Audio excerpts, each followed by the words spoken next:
Kanks, the failed drag queen Lil Smokey, and their little Christian sycophant Pam Bondi and Stephen Miller are going around now trying to make it illegal to have liberal thoughts.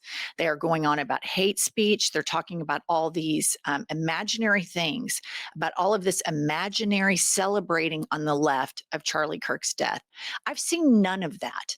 This is what they do. They make up an imaginary problem, and then their solution to fix it involves eroding democracy and eroding civil rights. And this is as serious as it gets. Are there people on the left, random people that live in a country of 340 million saying, I don't really care that he got shot? Probably. And the same thing happened on the right with actual elected politicians when the Democratic Minnesota lawmakers were shot, and they shot their dog too. Senator Mike Lee was making light of it. Don Jr., whom I refer to as dumb, because of course Eric, his little brother, is dumber. So dumb makes jokes about when Nancy Pelosi's husband got beat up. This doesn't happen on the left. They are making this shit up. And Pam Bondi has been on a little media blitz talking about wanting to charge people with hate speech. And I'm going to tell you what, the right-wingers, the podcasters who make a lot of money off the First Amendment aren't having it. Bizarrely, let me kick it to Megyn Kelly. Back down on hate speech? What the fuck? That is not a question that a conservative would ask. I don't understand what's happening there. And then for Pam Bondi to not say, whoa, sister, we on the right do not crack down on hate speech. We don't believe in that nonsense. There's this pesky document called the Constitution that doesn't allow it, but we don't even agree with it in principle, was kind of extraordinary. And I actually tweeted out this morning, there's no way Pam Bondi does not know that hate speech is protected under our Constitution. She must have meant, because given what Stephen Miller said to J.D. Vance when he was subbing on Charlie's show yesterday, Stephen Miller was talking about how we've got to crack down on these groups around people like the assassin who encourage it or know about it or who are part of it, but don't actually pull the trigger. My supposition on Twitter was X. Maybe she's talking about conspirators, people who are part of the... Let me say something. What Stephen Miller was talking about, cracking down on the people surrounding Tyler Robinson, independent journalist Ken Kleppenstein did a whole report, and he talked to all of the friends of the alleged shooter, and they are shocked and grieving and didn't even see this shooter as a person as being political. But Megyn Kelly and some of these other far-right podcasters, again, we're going to find ourselves with strange bedfellows, because this is an opportunity. This is a moment where people with differing views of what we want government to do for us can come together to defend the basic premise of this country, which is civil liberties, the First Amendment. And when you start seeing those of us on the left that are starting to see the people on the right realizing, oh shit, if they do away with hate speech, my whole income is gone. I mean, for Steve Bannon, for Megyn Kelly, et cetera. Well, the Supreme Court has made it very clear in holdings. You have to be imminently threatening violence with your speech or inciting violence with your speech. My fear is that Donald Trump and Stephen Miller and Pam Bondi and this DOJ are going to start with the resting liberals and test the Supreme Court on this theory. Is this still the law? And I don't have a lot of confidence that if you and I were arrested for free speech, that Megyn Kelly would be sounding the alarm in our defense, because it applies what they are saying. Laura Loomer, Nick Fuentes, their speech is so hateful. I think they'd be outraged about that because it hits too close to home. But I don't have a lot of confidence on the right coming to the aid of Democrats that are talking and not committing hate speech, but just dissent to this administration. All right, let's see what Tucker Carlson has to say about this. You hope that Charlie Kirk's death won't be used by a group we now call bad actors to create a society that was the opposite of the one he worked to build. You hope that. You hope that a year from now, the turmoil we're seeing in the aftermath of his murder won't be leveraged to bring hate speech laws to this country. And trust me, if that does happen, there is never a more justified moment for civil disobedience than that, ever. And there never will be. Because if they can tell you what to say, they're telling you what to think. There is nothing they can't do to you because they don't consider you human. They don't believe Okay, so you. this is this really weird thing where right now he was on Tucker a couple days ago. Lil Smokey did Charlie Kirk's podcast from the vice president's conference room, and Tucker Carlson was a guest. Within that podcast, you had Stephen Miller, JD Vance, basically covertly and overtly talking about going after these left-wing groups. And you have Megyn Kelly and then Tucker Carlson saying, we can't be the thought police. I'm paraphrasing, but that's basically what they're saying. When JD Vance, Stephen Miller, Pam Bondi, and Kanks all want to be the thought police, you have people on the right wing Twitter that are losing their minds, driving around taking pictures of a Wendy's, the restaurant, because maybe their flag isn't at half staff. It's crazy. People are getting fired for directly quoting Charlie Kirk, but it's so bad. It's so bad with the DOJ, who is run by Pam Bondi, but all sources inside the White House have told credible journalists that Pam Bondi is a puppet. The DOJ is truly run by a complete psychopath named Stephen Miller. And Pam Bondi is doing the dirty work of Stephen Miller because Steve Miller, I bet if we were to poll, I bet it's a single digit approval rating. He looks like a vampire. He's not likable, no riz, complete psychopath. And so he has to put out the pretty white Christian girl with her little cross. And so she treads into Twitter and she gets community noted on Elon Musk's website. She says, hate speech that crosses the line into threats of violence is not protected by the First Amendment. It's a crime.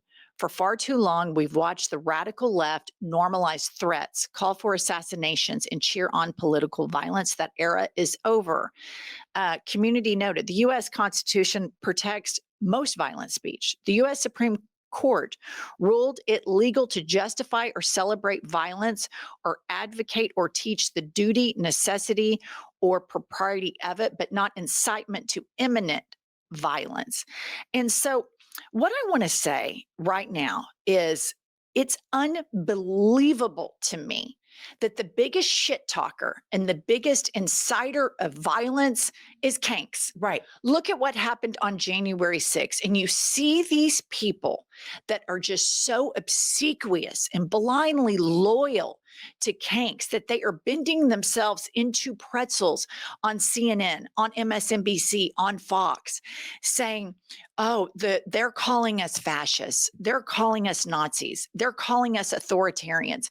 You're goddamn right, we are, and we will continue to do it. But also, do you not feel the cognitive dissonance in real time that Kanks is still to this day, good morning to everybody except the radical leftist scum and Governor Newsom. I mean, he's talked about people with the Second Amendment folks going after Hillary Clinton. He's talked about, alluded to Liz Cheney should be put in front of a firing squad. He riled up in Washington, D.C., the crowd that then went in and attacked the Capitol, and they think that they are credible messengers about this. It's jaw-dropping. It absolutely blows my mind. And I'm glad that Pam Bondi got community noted, but she also got noted and called out by Supreme Court Justice Sonia Sotomayor, who said the law school that educated Pam Bondi did a bad job. And I completely agree. We need to keep calling out. The number one way to fight these fascists and these authoritarians and these crazy people is never obey in advance. Continue calling it like you see it. People that have studied authoritarianism, people that have studied dictatorships, people that have studied Nazi Germany have every right in this country to point out the parallels, period. They do not get to tell us what to say. So do not obey in advance. And I think that Tucker Carlson and Megyn Kelly and others know if they come after you and me, or they come after the Midas touch, or they go after other people, they're going after them at some point too. Nobody's because they safe. don't toe the party line either. Tucker calls out Israel. I think, and that's a whole weird world that you get into where he's completely plays patty cake with Vladimir Putin all the time. And I'm not here to argue the merits of any of that, but I'm here to say that I do think this is a time where it is so dire, and they are using this as a Reichstag fire, and their intention is to erode civil liberties. I completely agree. And the one thing that I keep going back to stop the steal and the big lie from Donald Trump. He said it all on Fox News. He said it on social media, but he couldn't prove it in court. And Pam Bondi is saying we're going to go after hate speech and what the Democrats say. There is no proof of that because it simply is not happening. Unfortunately, that's so far down the road. And in the interim, free speech is pounded and pounded down further. But I look at this, I mean, I just see a lot of parallels with that because what they're saying on Fox News about the left is going so crazy and against the rah-rahing the assassination of Charlie Kirk. That is a lie. It can't be proved because there are no facts and evidence that make that true, but they can say it on Fox News. They can say it on social media, but all right, I want to take one quick moment to recognize our sponsor for sponsoring this show. Please listen to this quick break. I want to come back and highlight some more stories regarding the First Amendment that I think are so important and critical to hear. Today's episode is sponsored by Quince, and I have to tell you guys, fall is in full swing, and I love to do a little wardrobe refresh. But with the economy the way it is, you can't spend like you would normally want to, and that's why I would like to introduce you all to Quince. Quince has all the elevated essentials for fall. I personally love their 100% Mongolian cashmere, and it starts at just $50. Their wool coats are phenomenal. Pumps, what do you like from Quince? I love their perfectly tailored denim. They have different colors, really exciting news to get my cashmere sweaters out again and all my Quince essentials. By partnering directly with ethical, top-tier factories and cutting out the middleman, Quince cuts out the middleman to deliver luxury quality pieces at half the price of similar brands. So listener, keep it classic and cozy this fall with long-lasting staples from Quince. Go to quince.com/IHIP news for free shipping on your order and 365-day returns. That's Quince, QUINCE.com/IHIP news to get free shipping and 365-day returns. Quince.com/IHIP news. Okay, now I'd like to highlight some excellent journalism coming out of Vanity Fair. And Kylie, put up the headline. The journalist Ta-Nehisi Coates on Charlie Kirk and the pundits and politicians sanitizing his legacy. And I want again to remind everybody we can hold two thoughts. You can completely oppose violence, gun violence. The fact that this man walked onto a campus and was violently shot, I oppose that. I cannot stand it. It really affected me seeing that. It was violent, horrible, and awful. The way he died has nothing to do with the way he lived. If anything, this was what he advocated for, this type of speech and everybody having access to guns at all times. And so I want to highlight an excerpt from this Vanity Fair headline that I think is really, really good here. Great journalism. What are we to make of a man who called for the execution of the American president and then was executed himself? What are we to make of an NFL that on the one hand encourages us to end racism and on the other urges us to commemorate an unreconstructed white supremacist? And what of the writers, the thinkers, and the pundits who cannot separate the great crime of Kirk's death from the malignancy of his public life? Can they truly be so ignorant to the words of a man they have so rushed to memorialize? I don't know. But the most telling detail in Klein's, as they're talking about Ezra Klein's sanitizing of Charlie Kirk's life and opinions. But the most telling detail in Klein's column was that for all his praise, there was not a single word in the piece from Kirk himself. So Ezra Klein wrote immediately within 24 hours, wrote a story about Charlie Kirk and did not memorialize it properly. And this is really dangerous because Charlie Kirk has said some really horrible things about people that have been oppressed by this country for decades and decades and decades. And the oppressors are rising up. And Charlie Kirk and his speech, it's protected, it's First Amendment. But he was an oppressor. He said things like, oh, yeah, they used to throw gay people off of buildings in Palestine, but now there's no buildings to throw gay people off of anymore.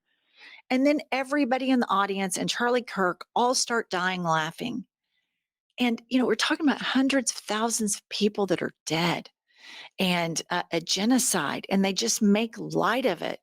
And I commend this journalist for calling out Ezra Klein. I commend him for not participating in sanitizing the things that this man said, because I think it's just absolutely horrible. And I would be absolutely remiss, if I didn't say that I 100% need to keep this First Amendment intact, because Ted Cruz is the most unfuckable, unlikable piece of shit this country has ever seen. He has been at it far longer than Donald Trump has, and he's going to continue to be at it far after Kanks and the failed drag queen. And I just think it's important every time this motherfucker gets on TV that we highlight what an imbecile, and we talk about how much we hate him and how embarrassing he is. And I just want to play you this clip of Ted Cruz making an ass of himself yet again. He is undefeated in the world of being an asshole. Play the clip. Yeah, as Todd Blanche, the Deputy Attorney General, just said, right now they don't have any evidence of an organization. Obviously, they're still looking into this. But on the bullet casings, I don't remember there being a transgender one on there. I remember him saying there was one that said, if you can read this, you're gay. It was referencing internet memes. But on what you just said there about investigating, there is. Hold on a second, Caitlin. There is a transgender one. Hold on, Caitlin. Caitlin, there is a transgender. There's a reference to. Do you see my bulge, which is I'm told is an online meme for transgenderism? And Director Patel testified that the murderer here was living with his romantic partner, who was a transgender man transitioning to being a woman. Okay, and there he is, the gender ideology academic, senator, dipshit, most hated, most unfuckable piece of shit in this country. Ted Cruz. The fact of the matter is, I had to call my 22-year-old son, and I said, I actually texted him, and I said, Dylan, what does see my bulge OWO mean? My phone immediately rings, and he is dying laughing, like crying over, hysterically laughing. And he's like, Mom, I just cannot believe you just texted me that. Because it's like this whole gamer mean world thing. And I go, what does it mean? Is it like a trans thing? And he goes, no, it's more like it started off with like a furry type thing. And he tried to explain it to me, but so much of these memes are so nuanced, right, for Gen Z. But Ted Cruz getting on there saying that, trying to pin it on trans people. I just want to say one thing. In my conversation with my son, he said something to me, and I found this really heartwarming and sad at the same time. He goes, God, all of this stuff makes me so sad. And I said, what aspect of it? And he said, Aiden, and this is my son's trans friend, is really terrified right now. She is really, really terrified. And everybody's going after trans, and it was bad enough before. Right. And now it's getting a million times worse. And it makes me so sad how these people find the most marginalized group of people that are literally just looking to exist and stay out of the public eye because of rabid people like unfuckable Ted that wants to just browbeat these people. And I just want to take a moment to all of the trans Americans out there and say that we are your ally. And I am so sorry for how the right wing consistently and constantly picks on you.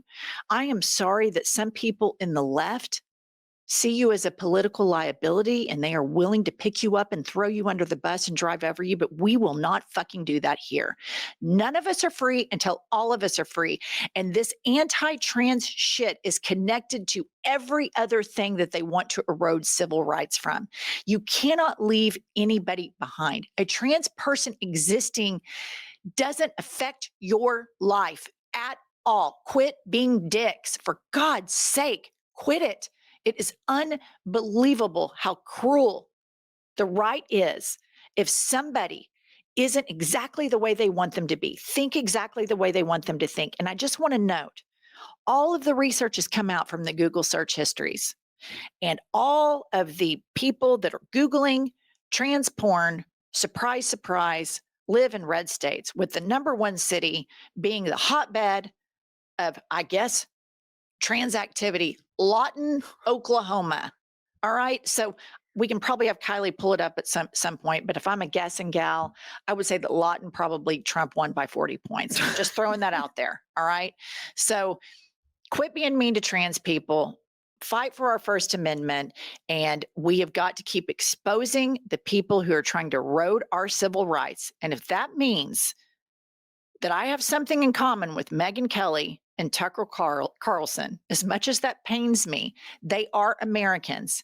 And I do believe that we are going to have to unite with some people we disagree with to save this country. That's all we have for this episode. Please subscribe. I was looking on the back end of the data, and it said that half of our viewers that watch our shows are not subscribed. Go click the subscribe button, because we're old ladies and we like to see those numbers click up. It makes us feel like we're doing something good. We'll see you all later.